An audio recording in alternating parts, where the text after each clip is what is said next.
राज्य से च्युत कर दूंगा, इतना दुख दूंगा कि जिसकी कोई सीमा नहीं। कली का क्या प्रभाव होता है और उसके दुष्प्रभाव से व्यक्ति की क्या दुर्गति होती है, यह दिखा। अपनी पसंद का वर दमयंती चुन सके, इसलिए पूरे राष्ट्र के सब राजाओं को निमंत्रित किया जाए। देखिए उस कालखंड में वो कह रहे हैं पूरे राष्ट्र के, माने कौन से? गौड़, चौल, कर्नाटक, कलिंग, बंग, अंग, मगध, चेदी, सब राजाओं को, अयोध्या, उनको बुला और निषिद्धपति को भी बुलाना। एक बहुत बड़ा दावा नल उस भूमि पर। उस समय उसको आवाज आई, हे राजा नल रुक जाओ, 10 कदम और लेके चलो और गिनती करते हुए लेके चलो, वहां छोड़ देना। राजा ने कहा 1 2 3 4 5 6 7 8 9 10।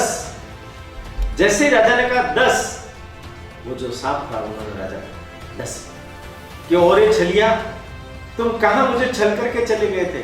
मेरी आधी साड़ी लेकर के चले गए, मुझे किस व्यथा में, किस दुरावस्था में छोड़ करके चले गए। धर्मो रक्षति रक्षिता, जो धर्म की रक्षा करता है धर्म उसकी रक्षा करता है। हे प्रभु, मुझे कहां अजगर के मुंह में डाल दिया। अजगर के मुंह से जिसने बचाया वही फिर अजगर बना।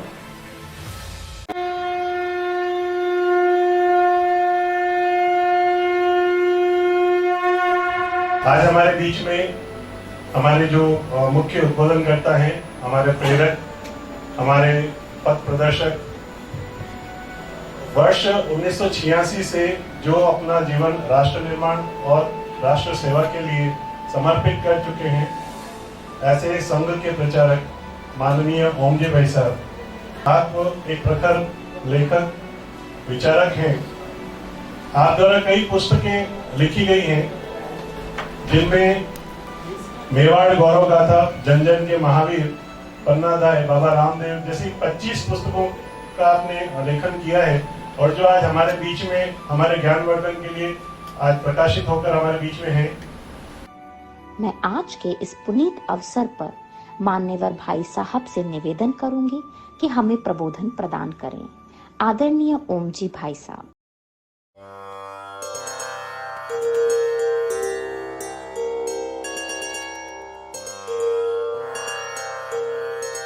हिंदू भूमे सुरक्षार्थ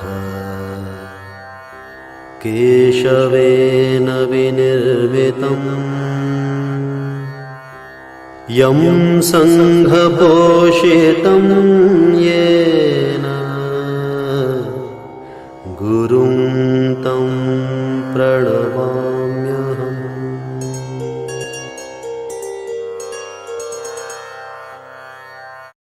समुत्कर्ष समिति से जुड़ी सभी जानकारियां प्राप्त करने के लिए हमारे YouTube चैनल समुत्कर्ष समिति को अवश्य सब्सक्राइब करें। नमस्कार।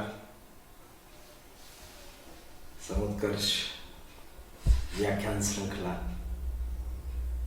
यह तो धर्मस् ततो जय में आप सब लोगों का हार्दिक स्वागत है।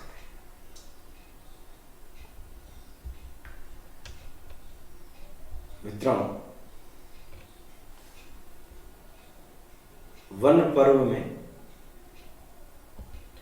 महाभारत की कथा में छोटे छोटे उपाख्यान बहुत सारे, उन सब घटनाओं के पीछे निहितार्थ व्यक्ति के जीवन का उन्नयन कैसे हो, उसका आत्मविकास कैसे हो, उसको आत्मसंबल कैसे मिले, यह है। आज मैं मुनि बृहदश्वर ने इन लोगों को द्यूत विद्या के गुह्य रहस्य और अश्व विद्या का ज्ञान इनको दिया था, उनको युधिष्ठिर ने एक सवाल पूछा। उन्होंने कहा कि हे प्रभु, आप तो बहुत पहुंचे हुए तपस्वी हैं, साधक हैं। मेरे जैसे अभागे व्यक्ति को आपने कहीं देखा है, जिसका राज्य लक्ष्मी चली गई, जिसकी ग्रह लक्ष्मी का अपमान हुआ, जिसके सामर्थ्य संपन्न भाइयों को घर छोड़ करके वन वन भटकने का अवसर आया? क्या ऐसा अभागा, ऐसा दुखी मनुष्य आपने देखा है क्या? बृहदस्व हंसने लगे। उन्होंने कहा कि ये जो सारी दुनिया है ना, वो तुम्हारे इस प्रश्न को अपना प्रश्न मानती है। हम क्या सोचते हैं कि हमारे ऊपर ही बीती है। दुनिया में सबसे ज्यादा दुख भगवान ने हमारे को ही दिया है। हम ही सबसे ज्यादा दुखी हैं।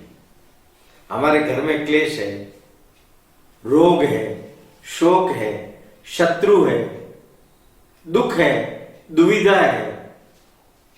इन विचित्र प्रकार की चीजों से ही हमारा घर भरा हुआ है।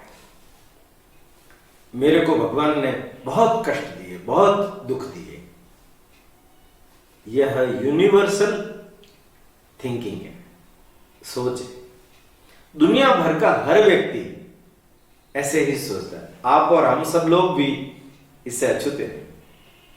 हम भी यही सोचते हैं, परंतु हम ये नहीं जानते सभी के ऊपर बीतती है। बीतती इसलिए है, भगवान हमें पक्का करते हैं, भगवान हमारी परीक्षा लेते हैं। ऐसी परीक्षा की घड़ी में सहनशीलता और धैर्य नामक इन दो अस्त्रों का अनुपालन करते हुए अगर हम जीवित रहते हैं, सहन करते हैं और धैर्य रखते हैं, समय बदल जाता है। सदा एक जैसी स्थितियां नहीं रहती है, परिस्थितियां बहुत तीव्र गति से बदलती रहती है। बृहदस्व ऋषि ने युधिष्ठिर को कहा, तुम्हारे जैसी गति दुनिया में सबको है, पर अभी मैं तुम्हें एक कथा सुनाना चाहता हूं।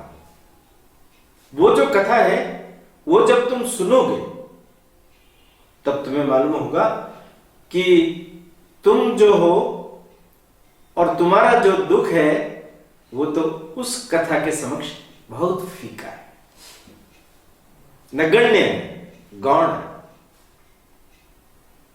युधिष्ठिर ने आश्चर्यचकित होकर के कहा, क्या सच में ही महाराज? किनका चरित्र आप सुनाएंगे मुझे? नल और दमयंती की कथा। यूं तो देखा जाए तो नल और दमयंती की कथा बड़ी लंबी चौड़ी है, किंतु मैं आपको संक्षेप में आपके विषय में सारा ध्यान आ जाए वो सुनाऊंगा। निषद देश में एक राजा थे, उनका नाम था वीरसेन। उनके सबसे बड़ा पुत्र नल नामक राजकुमार था। और भी पुत्र थे, पुष्कर, कुंवर, अन्य पुत्र भी थे। राजा ने उचित समय देखकर यह जो नल है, यह अद्भुत गुण संपन्न व्यक्ति है, तीनों लोकों में अपना राज्य प्रस्थापित कर सकता है, इतनी क्षमता है, सुशील है, धर्मवान है। वह व्यक्ति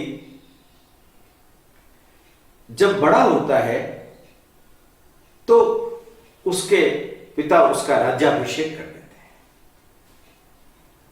वो निषदपति बन जाते हैं। निषदपति अपने महल में अत्यंत सुख के साथ रह रहे होते हैं। एक दिन उनके महल में जब वो उद्यान में विचरण कर रहे होते हैं, तब बड़ा विचित्र दृश्य देखते हैं। आकाश से 1000 के लगभग हंसों का झुंड नीचे की तरफ आ रहा है। दंग रह जाते हैं। हंस जैसे जैसे नीचे आते हैं, अत्यंत सुंदर हंस।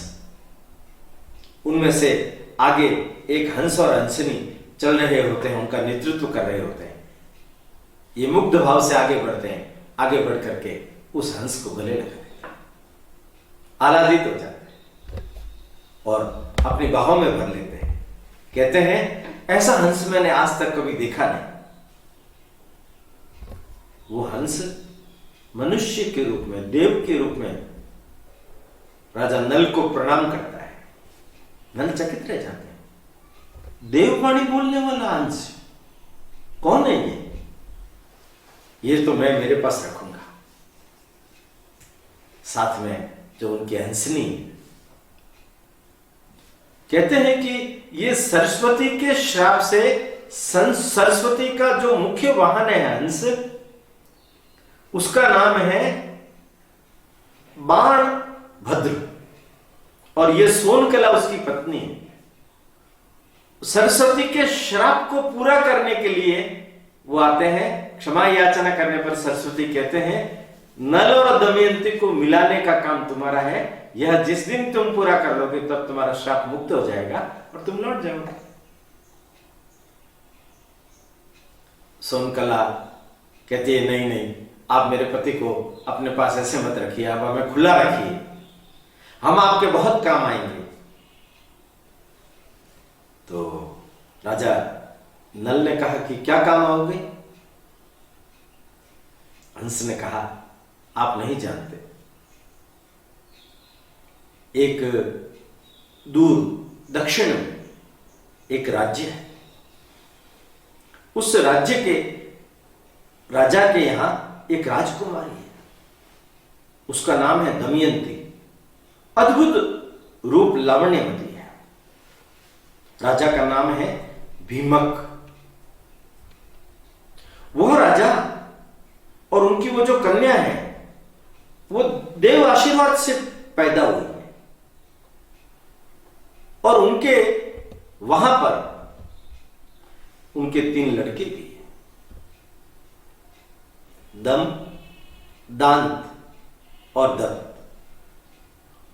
ये 3 लड़के भी हैं। दमयंती बहुत सद्गुणों से संपन्न है। वो नारी रत्न है।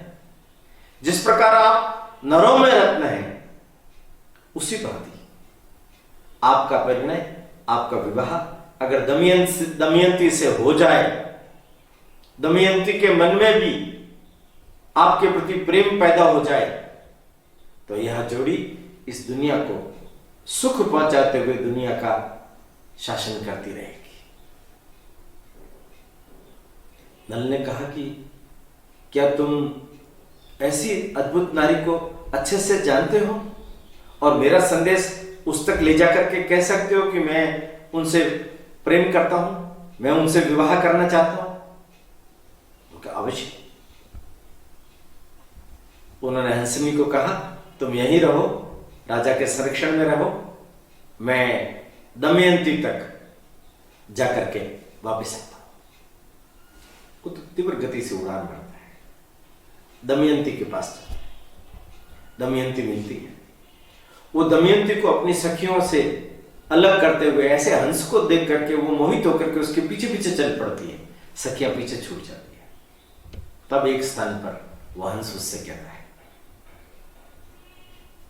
युवरागी मैं तुम्हें प्रणाम करता हूं। मनुष्य की भाषा सुनकर के वो भी चकित रहती है। कौन हो तुम?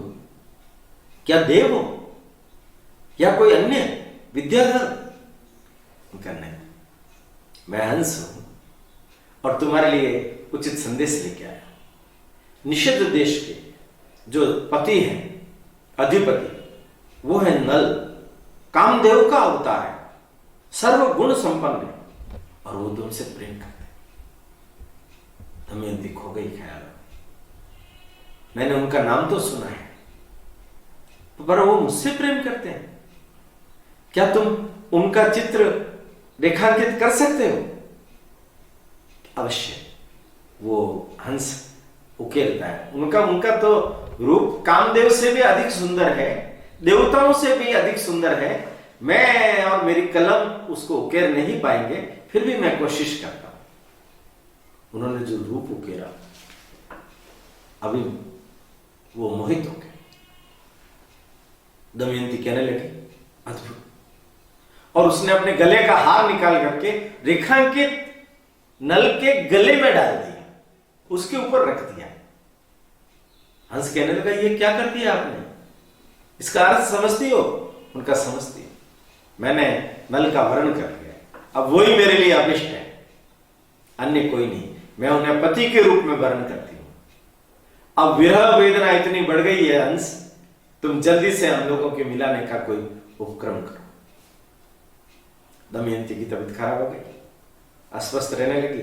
मां समझ गई यौवन में प्रवेश करने के कारण से इसकी स्थिति ऐसी हुई है, इसका विवाह करना चाहिए। राजा भीमक को कहा, भीमक ने कहा अवश्य। मंत्रिमंडल बुलाया गया और कहा कि स्वयंवर रचा जाएगा और अपनी पसंद का वर दमयंती चुन सके, इसलिए पूरे राष्ट्र के सब राजाओं को निमंत्रित किया जाए। देखिए उस कालखंड में वो कह रहे हैं पूरे राष्ट्र के, माने कौन से? गौड़, चौल, कर्नाटक, कलिंग, बंग, अंग, मगध, चेदी, सब राजाओं को, अयोध्या, उनको बुला और निषिद्धपति को भी बुलाना। संदेश भेजे गए। सुदेव नामक ब्राह्मण को विशेष रूप से भेजा गया निषिद्धपति को आमंत्रित करने के लिए। वो नल का संदेश लेकर के गया और जब संदेश दिया उन्होंने अपने गले का हार उतार करके उसको दे दिया। यह समाचार जब दमयंती को मिला तो दमयंती आश्वस्त हो गई कि निषिद्धपति नल स्वयंवर में भाग लेने के लिए आ रहे हैं। छवि उसके मन में बसी हुई थी और मैं उनका वर्ण करूंगा।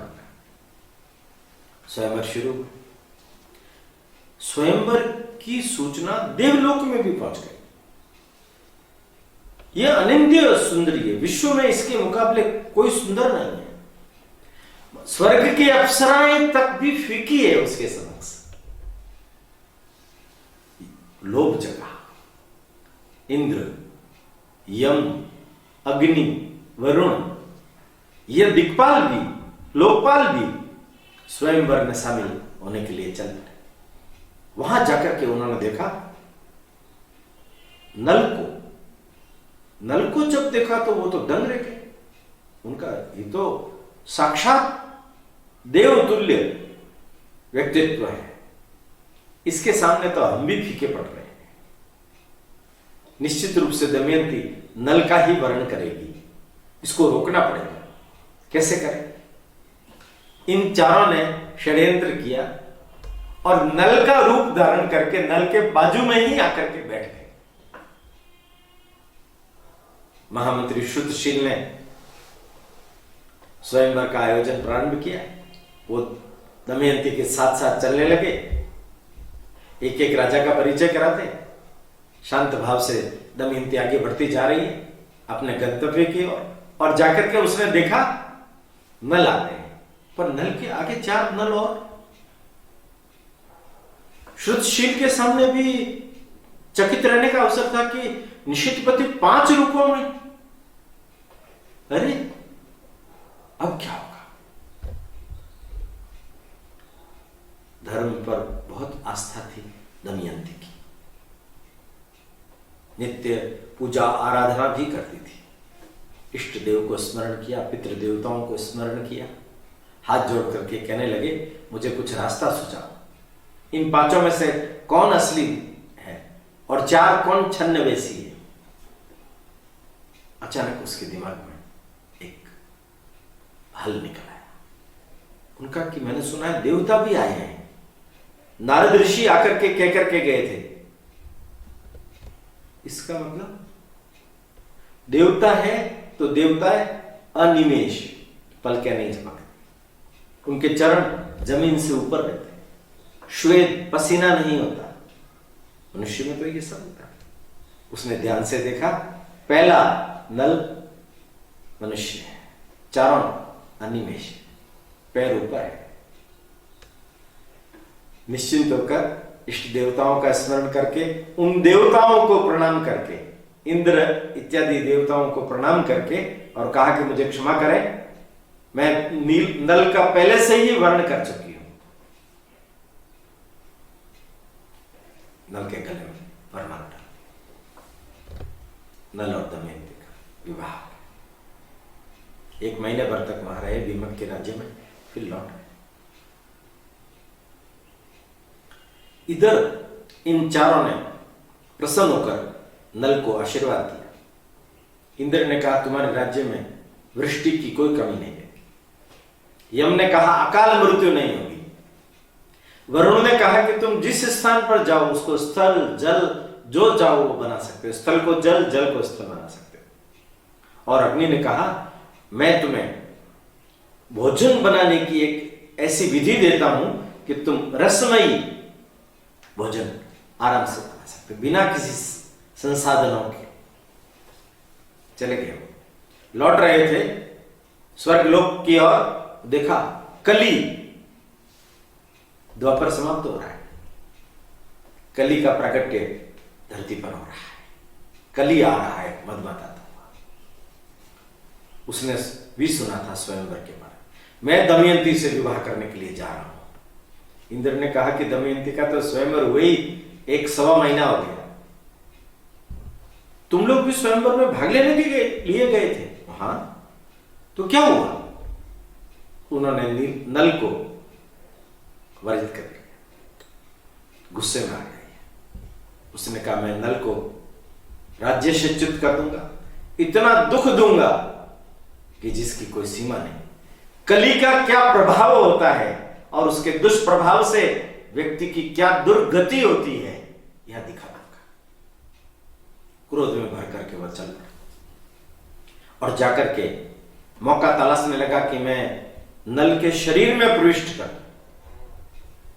मौका नहीं मिला। एक दिन ऐसा हुआ कि नल जो था लघु शंका करने के लिए गए, शाम के समय वापस आए, हाथ पांव धोए बिना संध्या वदन के लिए बैठ गए।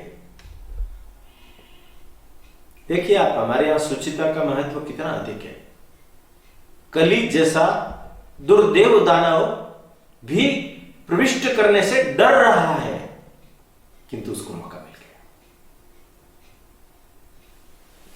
उसी समय उसने प्रवेश कर लिया और जैसे ही शरीर में प्रवेश किया और मति उल्टी हो गई,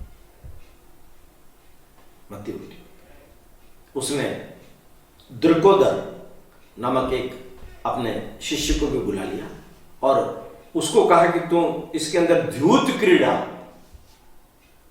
का व्यसन, उसके प्रति आसक्ति यहां पैदा करो। पैदा हो गई, बार बार द्यूत खेलने की इच्छा हो रही है। अपने भाई पुष्कर को बुलाया, उसके साथ द्यूत खेला। द्यूत बहुत लंबा चलता रहा, निरंतर हारता रहा नल, सब कुछ हार गया। श्रुतशील आया, समझाने की कोशिश की। रानी दमयंती आई, महारानी दमयंती, उन्होंने समझाने की कोशिश की। काल कली के प्रभाव से कुछ भी नहीं दिख रहा था उसको। परिस्थिति की गंभीरता को समझ करके दमयंती ने राजा के सेनापति बाहुक को बुलाया और उसको कहा कि तुम रसारथी जो है वार्ष्णेय, उसको मेरे ये जो दोनों पुत्र हैं, उनके 2 पुत्र हो गए थे, एक का नाम इंद्रसेन, पुत्री का नाम इंद्रसेना। दोनों को मेरे पीहर भीमक राजा के यहां ले जाओ, वहीं ये सुरक्षित रहेंगे। परिस्थितियां किस करवट बैठेगी ये मालूम नहीं। और अंततोगत्वा पुष्कर ने कहा तुम सब कुछ हार चुके हो, अब केवल एक दमयंती शेष है, क्या उसको भी दांव पर लगाना चाहते हो? राजा उठ करके खड़ा हो गया। जागृति थी, देखिए जागृति थी, सत्कर्म थे, उसका प्रभाव था। कली उनके अंदर बैठा हुआ होने के बावजूद भी उन्होंने दमयंती को दांव पर नहीं लगाया। अपने सारे वस्त्र छोड़ करके, राज्य छोड़ करके बाहर जाकर के नीचे बैठ गया, एक पेड़ के नीचे।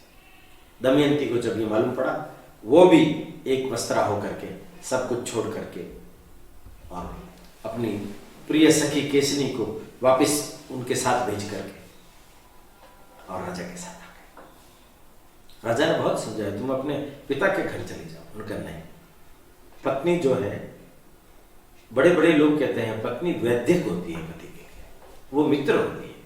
कठिन समय में, दुख के समय में तो वो बहुत अधिक उपयोगी होती है।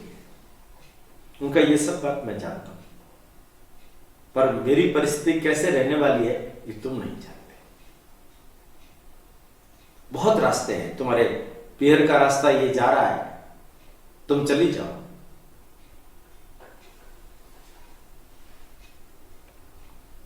वो नहीं मानी, साथ में दोनों जा रहे हैं। कली का प्रभाव देखिए और कली का खेल देखिए। एक जगह पर रात्रि विश्राम कर रहे हैं धर्मशाला के बाहर, और पक्षियों को देख करके राजा के मन में आया कि इन पक्षियों को पकड़ करके बेच के कुछ पैसा कमाया जाए।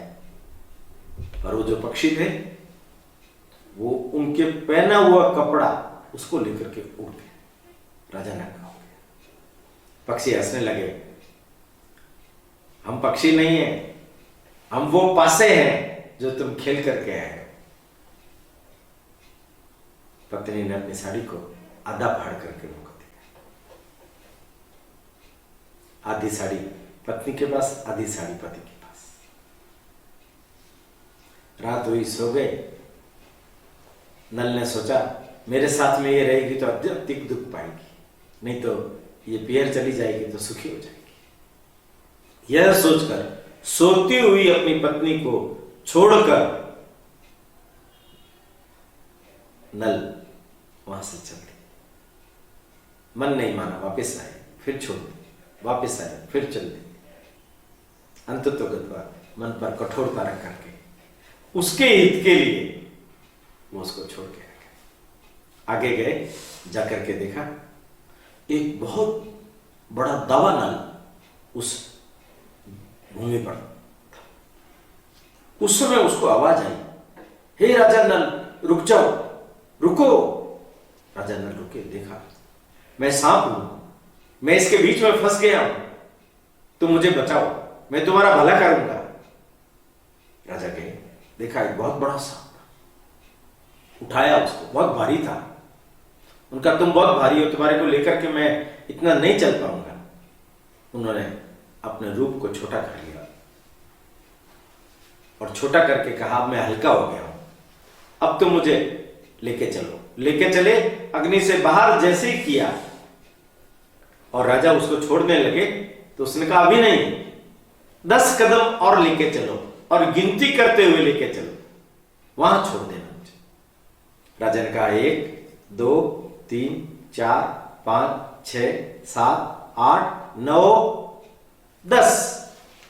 जैसे राजा ने कहा 10, वो जो सांप था उन्होंने राजा को डस लिया। राजा ने कहा मैंने तुम्हारा भला किया, तुम मेरा उपकार के बदले में मेरे को भी डस रहे हो। कभी तुमने बोला ना डस, इसलिए मैंने डसा, मन बनने था मैं नहीं डसता हूं। इस घटना से एक और परिवर्तन हुआ। राजा के जैसे ही डसा, राजा एकदम बोना हो गया, कुबड़ा हो गया, कुरूप हो गया। अपने शरीर को देख करके चकित रह गया, काला पड़ गया, जगह जगह पर गांठें पैदा हो गई। ये क्या कर दिया तूने? अचानक वो जो सांप था वो मनुष्य के रूप में प्रकट हो गया। उसने कहा मैं नाग प्रदेश का राजा कर्कोटक तुम्हारी सहायता करने के लिए आया हूं। मैं तुम्हारा पूर्वज हूं, तुम्हारा चाचा वज्रसेन इस योनि में हूं। मैं तुम्हारी सहायता करने के लिए आया। ये रूप जो बदला गया है, ये आगे के समय में तुम्हारी पहचान सुरक्षित रहे, इसलिए मैं तुम्हें ये 2 वस्त्र देता हूं। उन्होंने बिल्व फल के आकार की 2 डिबिया दी, उनमें 2 वस्त्र दिए। इन वस्त्रों को जैसे ही तुम धारण करोगे, तुम अपने मूल स्वरूप में आ जाओगे। विष का तुम्हारे ऊपर प्रभाव नहीं होगा। जहां जाओगे तुम जीतोगे। पशु पक्षी इन सबको तुम अपने वश में कर सकोगे। अश्व विद्या में तुम प्रवीण हो। उस विद्या के कारण से तुम्हारा सब काम बन जाएगा। मेरा आशीर्वाद तुम्हारे साथ है और चिंता मत करो, तुम्हें अपनी पत्नी फिर से प्राप्त होगी, अपना राज्य फिर से प्राप्त होगा। निश्चिंत रहो। कली के प्रभाव से यह सब कुछ हो रहा है, किंतु कली खुद दुख भोग रहा है। वो तुम्हारे शरीर में मेरा ये जो विष गया है, इससे पीड़ित होकर के छोड़ने के लिए विवश हो जाएगा।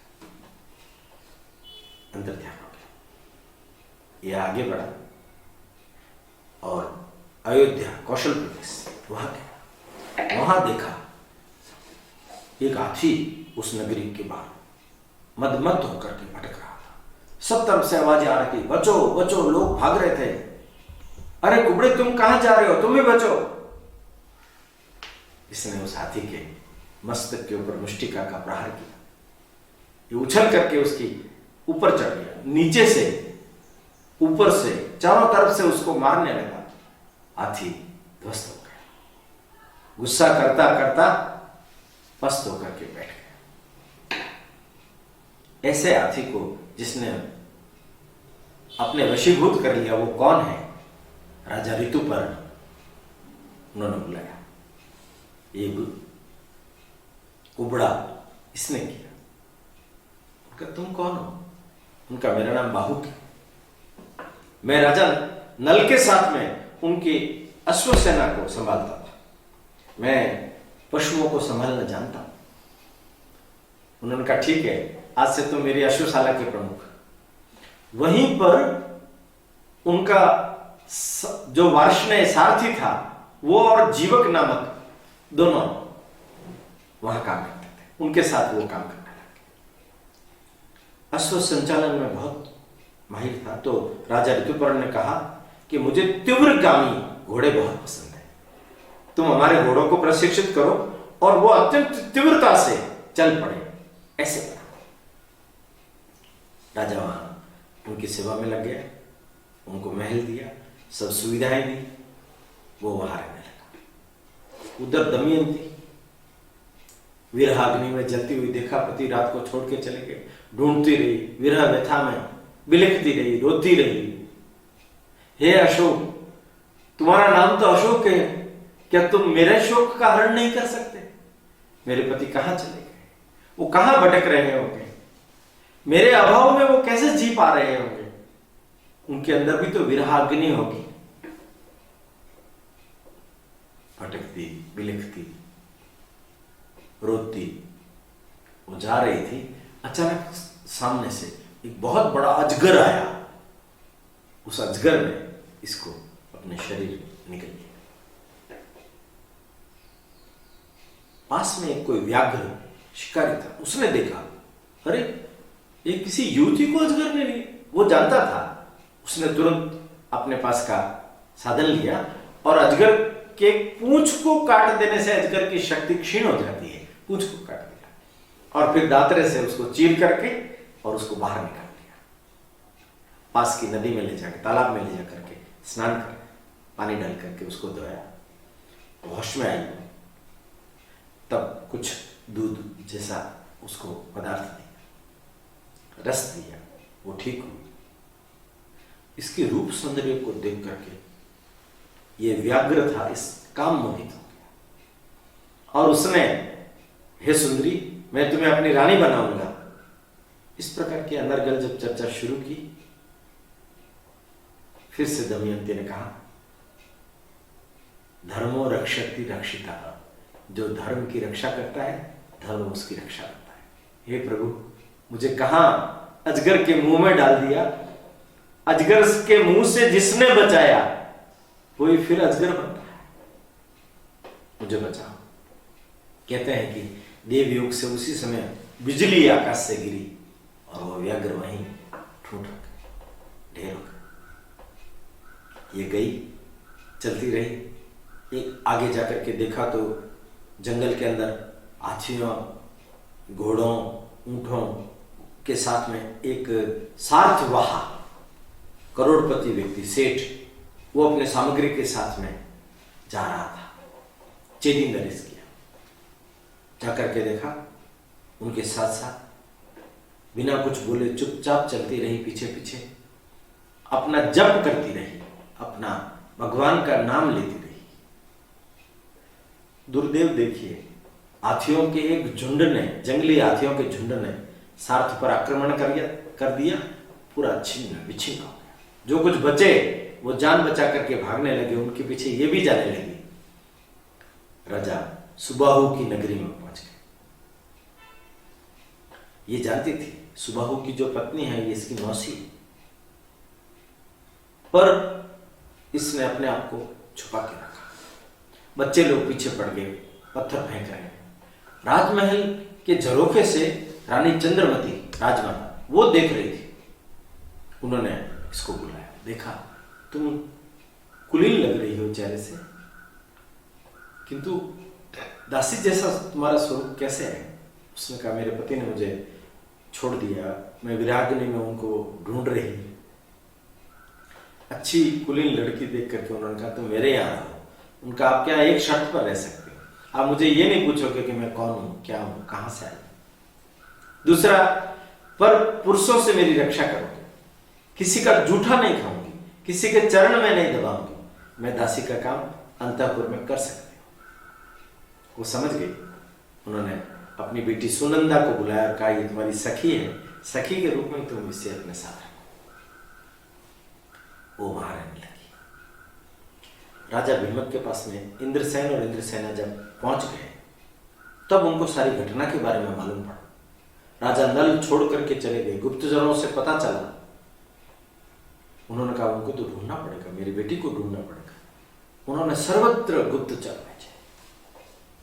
वो जो सुदेव गुप्तचर था, ब्राह्मण था, वो बहुत प्रवीण था और ढूंढते ढूंढते सुबाहु के राज्य में पहुंच गए और उसने सुनंदा के साथ में इसको देखा और पहचान लिया और कहा कि हे दमयंती, मेरा नाम सुदेव है, मैं तुम्हारे भाई का मित्र हूं, मैं तुम्हारे पिता की आज्ञा से यहां तुम्हें लेने के लिए आया। राजा सुबाहु को मालूम पड़ा, चंद्रवती को मालूम पड़ा।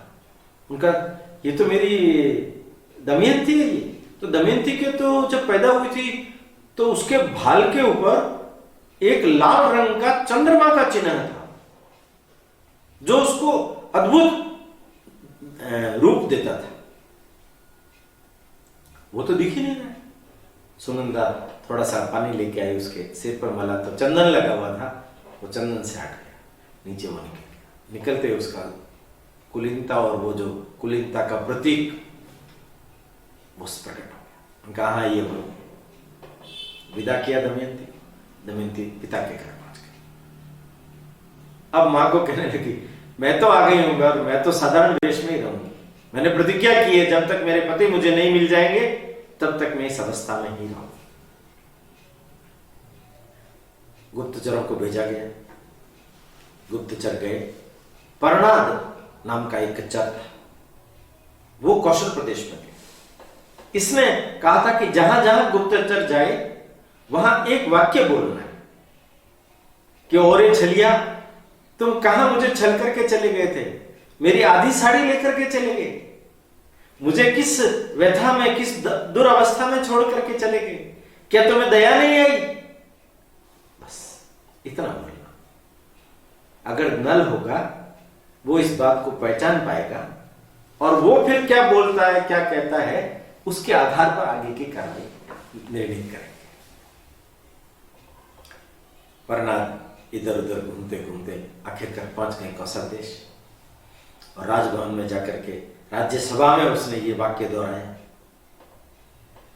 राज्यसभा में कोई जवाब नहीं मिला। राजा ऋतुपर्ण को भी कहा कि मैं भीमक का चल।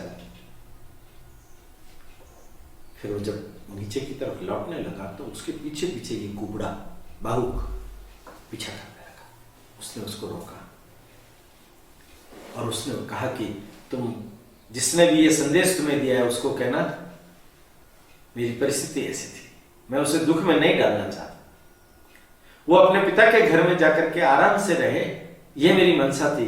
क्योंकि मैं काल के प्रभाव से, कली के प्रभाव से इस अवस्था में कब तक रहूंगा राज्यच्युत, मैं नहीं कह सकता। तुम जहां हो सुखी रहो, यही मैं प्रार्थना करता हूं। परनाद ने जाकर के ये समाचार दिया। अश्वशाला का प्रमुख है ये कुबड़ा, नाम बाहुक है, और वो ऐसा बोल रहा था। दमयंती ने कहा वो न हो, वो निश्चित रूप से वेश बदल करके रह रहा है, कुबड़ा है, रूप नहीं है नल जैसा, पर बात कर रहा है, उसकी पहचान का पता लगाना पड़ेगा। सुदेव को भेजा। सुदेव ने जाकर के उसका साथ रह करके परीक्षण किया तो अश्व विद्या का प्रवीण, पाक शास्त्र का प्रवीण, सारे गुण नल से मिल रहे हैं। आकर के उसने आश्वस्त होकर के कहा कि हो न हो, मुझे लगता है गुणों में तो वो राजा नल है, रूप में नहीं। अपनी मां को कहा दमयंती, पिता को मत बताना, तुम सुदेव को भेजो। और वो वहां जाकर के ये बोले कि दमयंती का कल स्वयंवर है। कल राजा ऋतुपर्ण को जाकर के बोले कल स्वयंवर है। एक रात में 100 योजन की गति से रथ चलाने की, घोड़े चलाने की महारत पूरे विश्व भर में केवल नल को ही प्राप्त है। अगर वो आ गए तो वही हो गए। एक परीक्षण ये और कर लेने दे मां, पर पिता को मत बताना। पिता को बताया नहीं। वो ऋतुपर्ण के दरबार में पहुंचा और जाकर के उसने कहा कि मैं बहुत लंबे समय से घर से निकला हूं, बीच में ज्वर से पीड़ित हो गया, इस कारण से आपके यहां मैं समय पर पहुंच नहीं सका, पर मैं एक संदेश देने के लिए आया हूं राज्यसभा में कि दमयंती का राजा नल जिंदा होंगे या नहीं होंगे, मिल नहीं रहे हैं, सब गुप्तचरों से खोज करवा दिए, तो दमयंती का दूसरा विवाह स्वयंवर के माध्यम से हो रहा है, आपको भी भाग लेने के लिए आमंत्रित किया है। राजा ऋतुपर्ण ने कहा कि नल तो मेरा मित्र था, वो मिल नहीं रहा है, ये दूसरा विवाह, क्या कौतुक है, जाकर के देखना चाहिए, पर पहुंचेंगे कैसे, कल तो सुबह है। उन्होंने बाहुक को बुलाया, बाहुक को कहा वहां जाकर के वो कौतुक देखने की मेरी इच्छा है। ऐसा क्या हो गया, मेरे मित्र की पत्नी का दूसरा विवाह हो रहा है, दमयंती इसके लिए राजी कैसे हो गई? दमयंती तो एकनिष्ठ पतिव्रता स्त्री है, शीलवान है। नल के मन में भी खलबली मच गई, ऐसा कैसे हो सकता है, दमयंती का दूसरा विवाह नहीं हो सकता। इसलिए वो तैयार हो गया और वो घोड़ों के रथ को लेकर रात को चलने लगा बहुत द्रुत गति से। राजा चकित रह गया, इस अश्व कला को तो तुम मुझे भी सिखा दो। सिखा दूंगा, मैं जानता हूं द्यूत की क्रीड़ा, उसके पास से फेंकने की कला, उसकी चमत्कार, उसमें मैं तुम्हें प्रवीण कर दूंगा। एक जगह पर कहा रोको, नीचे देखो, मैं तुम्हारा गणित बताता हूं, मेरा गणित कितना अच्छा है। उस पेड़ के ऊपर जितने पत्ते हैं वो है 1,95,00,000। फल उसके ऊपर 2,000 से भी ज्यादा लगे हुए हैं, तुम गिन सकते हो। राजा नल ने अपने पैर की लात, वो बहेड़े का पेड़ था, बड़ा बड़ा आंवला, बहेड़े के पेड़ पर मारा। कली उसमें निवास कर रहा, कली एक झटके से निकला और उस पेड़ में चला गया। हाथ जोड़कर कहने लगा, मेरे दुष्प्रभाव से, मेरे क्रोध के कारण आपकी ये दुर्अवस्था हुई है, किंतु अब आज मेरी अवधि खत्म हो गई है, मैं आपको छोड़ रहा हूं। मैं अब बहड़े के पेड़ में निवास करूंगा। जो बहड़े के पेड़ की शरण लेगा उसका मैं नाश कर दूंगा, पर जो आपकी कथा सुनेगा उसको मैं आशीर्वाद देकर के मुक्त कर दूंगा। कली मुक्त हो गया, मति लौट आई। राजा पहुंचे वहां। राजा भीमक ने ऋतुपर्ण को देखा। आप कैसे आए? ऋतुपर्ण ने भी देखा, वहां स्वयंवर जैसा तो कुछ दिख नहीं रहा है, ये क्या हो रहा है? उनका मालूम पड़ जाएगा। बाहुक को अश्वशाला में भेज दिया। अब दमयंती ने फिर से बाहुक की परीक्षण विधि शुरू की। उन्होंने केसनी को अपने दोनों पुत्रों के साथ में भेजा। दोनों पुत्र गए, पुत्र और पुत्री। केसनी ने कहा, मेरे पुत्र है, संतान है। उन्होंने गले लगा लिया।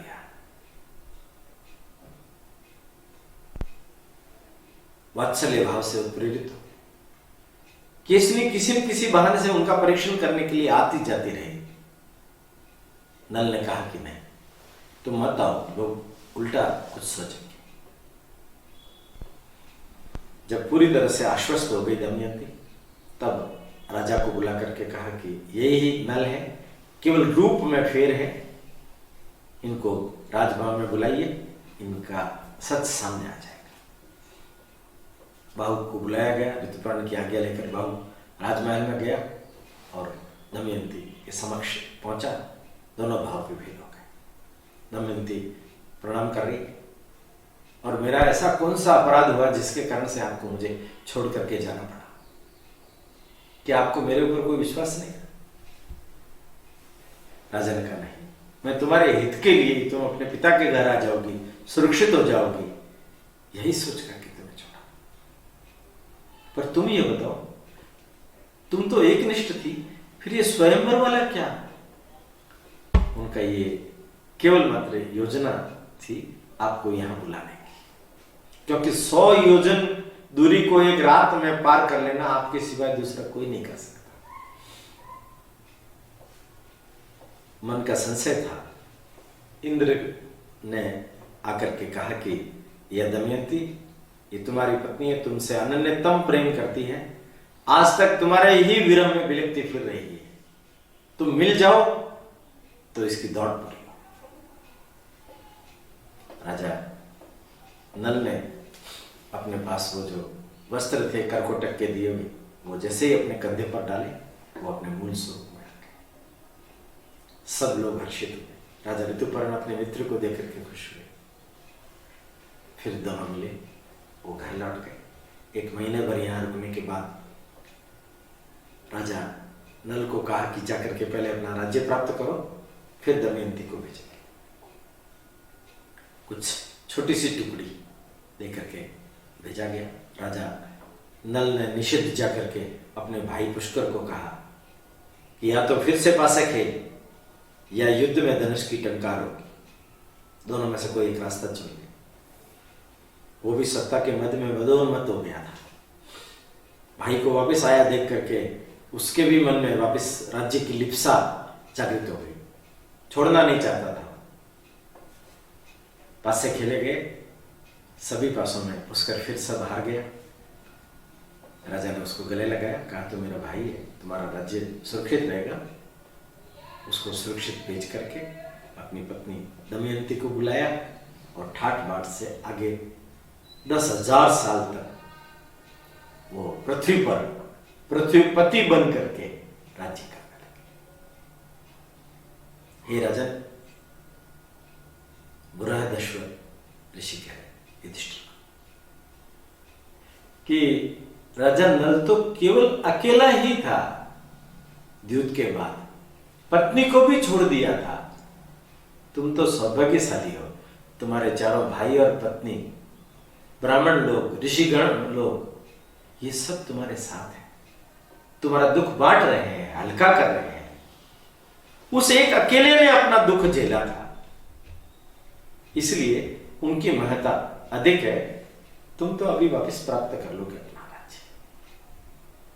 मित्रों, आज नल और दमयंती की कथा के माध्यम से मैं केवल एक ही बात की ओर निवेदन करता हूं, परिस्थितियां विकट से विकट आए तो सहनशील और धैर्य बना करके रखो।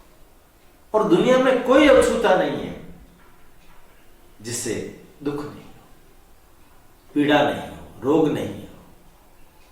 ये सब प्रभु की लीला है। उसे उसी रूप में स्वीकार करते हुए हम चलें, हमारा भी कल्याण होगा, हमारे परिजनों का भी कल्याण होगा और हम अपने जीवन में धर्म की रक्षा करते हुए आगे बढ़ पाएंगे। इतनी बात कह करके मैं बात पूरी करता हूं। धन्यवाद। समुत्कर्ष समिति से जुड़ी सभी जानकारियां प्राप्त करने के लिए हमारे YouTube चैनल समुत्कर्ष समिति को अवश्य सब्सक्राइब करें।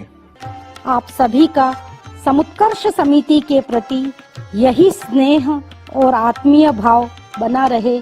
धन्यवाद।